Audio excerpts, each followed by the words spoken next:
বছরের এই 4টে দিন আমাদের সকলের কাছে খুব প্রিয়। তাই মাকে দেখতে যাব না তাই কখনো হয়।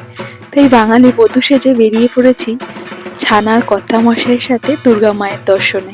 আজ ছিল শুভ সপ্তমী। সপ্তমীর সন্ধ্যায় বেরিয়েছিলাম ঠাকুর দেখতে। প্রথম এখানে এসে শাড়ি পরতে ভারী লজ্জা পেতাম। ছোটখাটো চেহারা বলে শাড়ি পরলেই সবাই আমার দিকে তাকিয়ে থাকতো, ভাবতো বাচ্চা একটা মেয়ে হয়তো শাড়ি পরেছে।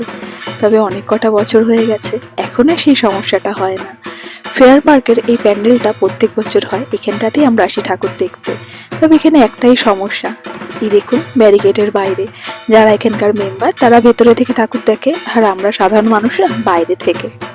তবে এখানকার মেম্বারদের আমি প্রাণ থেকে ধন্যবাদ জানাই, ব্যারিকেডের বাইরে থেকে সই এই 4টা দিন আমাদের ঠাকুর দেখার সুযোগ করে দেয়। রাস্তাটা দেখুন কত সুন্দর সাজিয়েছে। প্যান্ডেল থেকে আমরা বেরিয়েছি অন্য আরেকটা ঠাকুর দেখার উদ্দেশ্যে, একটা ইস্কন মন্দিরে। সেখানে রাধাকৃষ্ণর সাথে সাথে দুর্গা মায়েরও পুজো হয়। রাস্তায় চলার পথে ইলেকট্রনিক্স জিনিসের দোকান দেখলে ছেলেদের চোখ যেমন আটকে যায়, ঠিক সেরকমই কোনো সোনার দোকান দেখলে মেয়েদেরও চোখ আটকে যায়। তবে এই দোকানের বাইরে থেকে সেরকম কিছু দেখা যায় না ঠিকই, তবে ওই যে চোখটা আটকে গেছিল। আর এই সেই ইস্কন মন্দিরটা।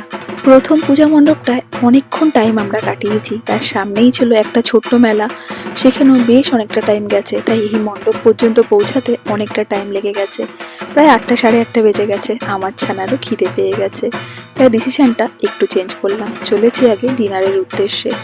তার কারণ আমরা না হয় থেকে যাব, কিন্তু আমার ছানা ছোট্ট মানুষ, যা 7:30 8টার মধ্যে খাওয়া হয়ে যায়। এখন প্রায় 8:30 পৌনে 9টা মতন বাজে, তাই খিদেতে ছটফট শুরু করেছে। তাই পাশেই ছিল একটা নিরামিষ খাবারের দোকান, তাই সেখানে ঢুকে গেছিলাম ডিনারের জন্য। আজকের ডিনারে আমাদের ছিল ধোসা।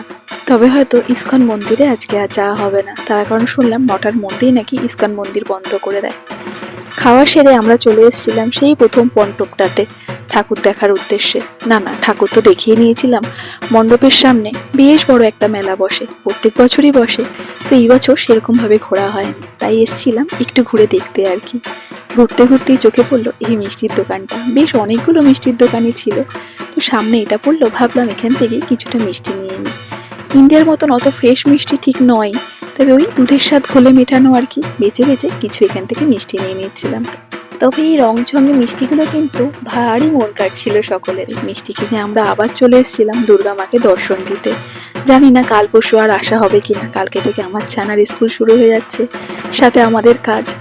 আর এই যে আমার কর্তামশাই এতক্ষণ এইসব ভিডিওগুলো তুলে আমাকে সাহায্য করছিল, যাতে পরে এই ভিডিওগুলি আমি আপনাদের সঙ্গে শেয়ার করতে পারি। তবে আজকে সন্ধ্যেটা বেশ ভালো কাটলো, আপনাদেরও খুব ভালো কাটুক সারা পুজো। অনেক